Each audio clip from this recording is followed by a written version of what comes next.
اب کے حالات میں جو لگ رہا ہے کہ بیانیہ شاید نون لیگ کا یہی ہوگا کہ مخالفین کو ٹارگٹ کیا جائے گا، جیسے کہ پہلے بھی وہ کر رہی ہے، اور مخالفین میں ان کے سب سے بڑے مخالف عمران خان صاحب ہے جسے نون لیگ سمجھتی ہے بقول نون لیگ کے.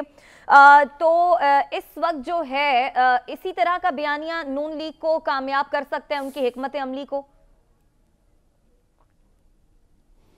دیکھیے سب سے پہلے تو میں نہیں جانتا کہ حسن صاحب کو 4-5 ہزار بندہ کیوں نظر آیا. میرا تو خیال ہے کہ جم غفیل تھا، اور کافی عرصے سے پاکستان کے اندر جو ایک بز تھی کہ ہمارے میں سیویئر کون آئے گا، وہ کون ہوگا جو ہماری مشکلات میں سے ہمیں نکالے، آج وہ پاکستان کی تشنگی میرا خیال ہے مٹ گئی. آپ تو لاہور کی بات کر رہی ہیں، میں اسلام آباد میں ابھی جب اسٹوڈیو کی طرف آ رہا تھا تو یہاں تک لائنیں لگی ہوئی تھیں. پتہ نہیں حسن صاحب کو کیوں نہیں وہ ساری لائنیں نظر آئیں، اور اتنے سارے لوگوں کے اندر اب ایک نیا درد، ایک نیا جوش، ایک نیا ولولہ پاکستان میں پیدا ہو گیا ہے کہ مجھے یقین ہے کہ سارا یوتھ مریم نواز صاحبہ کے ساتھ ووٹ کرے گا، اور ان کی پارٹی کے اندر بھی جو لوگ ڈسیڈنٹس ہیں وہ مریم نواز صاحبہ کے ساتھ آگے چلیں گے اور اس پارٹی کو آگے لے کے چلیں گے، جیسے کہ مریم نواز صاحبہ کی اسٹریٹجی کے اندر 2017 سے لے کے پارٹی ابھی تک آگے چلی ہے. انشاءاللہ مزید اس کو آگے بڑھائیں گے. جو آپ نے دوسری بات کی بیانیے والی، میں اس پہ گزارش کرتا چلوں کہ مریم نواز صاحبہ کی جو 95% کے قریب پاکستان میں پاپولیرٹی ہے، وہ بڑا اچھا ہو کہ اگر مریم نواز صاحبہ اس پاپولیرٹی کو سمجھ کے، اور نون لیگ اور پی ڈی ایم کی جماعتیں تھوڑا سا اس کو سمجھیں کہ لوگ اب بیانیے کے اوپر نہیں چل رہے.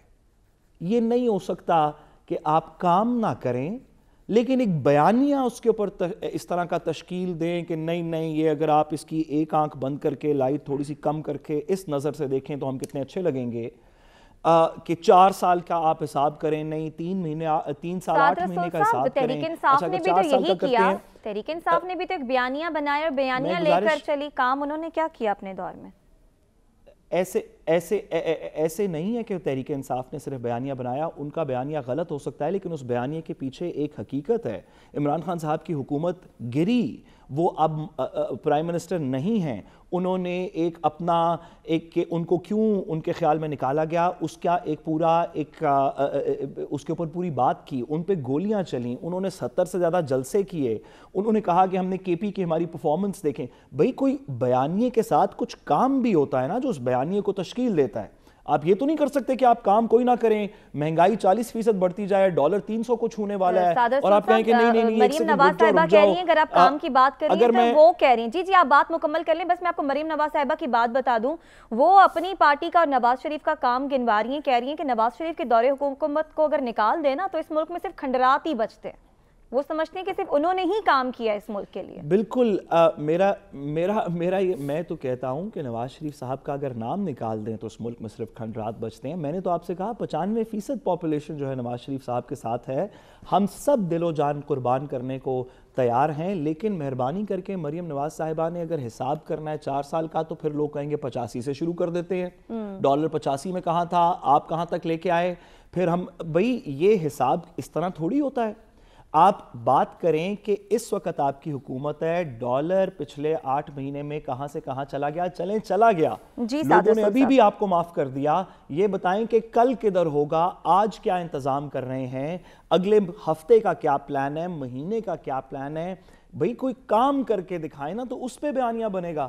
یہ تھوڑی ہو سکتا ہے کہ آپ لنڈن سے لینڈ کر جائیں اور آپ کہیں کہ اب میں بیانیہ ایسا زبردست ہوں. نہیں سعد رسول صاحب، جو بات آپ کر رہے ہیں نا مریم نواز، وہ تو باتیں کر ہی نہیں رہی نا، وہ تو معیشت پہ آ ہی نہیں رہی. انہوں نے کہا کہ اللہ تعالیٰ اور اسحاق ڈار پر عوام جو ہے وہ یقین رکھیں. نواز شریف کو بھی یقین ہے کہ ملک کی حالات ٹھیک ٹھاک ہو جائیں گے. تو معیشت پر پروگرام میں آگے چل کر بھی بات کرتے ہیں جو بات آپ بھی کر رہے ہیں. عدیل وڑائی صاحب کی جانب آتے ہیں. عدیل وڑائی صاحب، کیا نون لیگ میں عدیل کے پاس جانے سے پہلے میں صرف ایک گزارش کر دوں.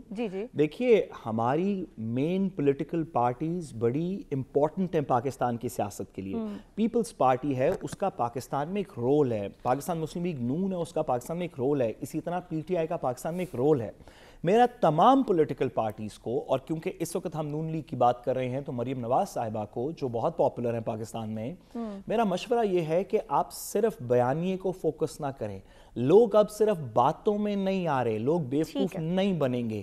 جب تک کام نہیں ہوگا تب تک کوئی بھی آپ بیانیہ بنا لیں وہ کامیاب نہیں ہوگا. بات کر رہے ہیں کہ لوگ باتوں میں نہیں آئیں گے. گزشتہ تقریباً 3.5-4 سال تک شہزاد اکبر صاحب پریس کانفرنس کرتے رہے, 2.5-3 گھنٹوں کی جو ہے وہ ہمیں ایک لمبی کہانیاں سناتے رہے. خان صاحب کہانیاں سناتے رہے کہ فلاں کے خلاف کیس بن گیا, فلاں کو ہم پکڑ کے جیل میں ڈال رہے ہیں, اتنے ارب روپے واپس آئیں گے, کیسز بنائے. ہم تو 4 سال تک وہ کہانیاں بھی نہیں بھولے. تو کیا اس ٹائم تحریک انصاف کی حکومت تھی, انہوں نے کیا چیزیں نکال کے دی؟ مجھے اجازت دیجیے, مجھے عدیل وڑائی صاحب کے پاس جانا ہے. مجھے پتہ ہے عدیل کی طرف جانا ہے. میں صرف اس بات کا جواب دے دوں ایک جملے میں. حسن صاحب آپ نے بالکل درست فرمایا. تو آپ دیکھیے آج شہزاد اکبر صاحب کی کیا عزت ہے پاکستان کے اندر. لوگ ان کو کس طرح یاد کرتے ہیں, پی ٹی آئی کے اپنے لوگ, اوہو پی ٹی آئی کے اپنے لوگ ان کو کس طرح یاد کرتے ہیں. لوگ اب بیوقوف نہیں بن رہے. جو لوگ پی ٹی آئی کو سپورٹ بھی کرتے ہیں وہ بھی شہزاد اکبر صاحب کو ایک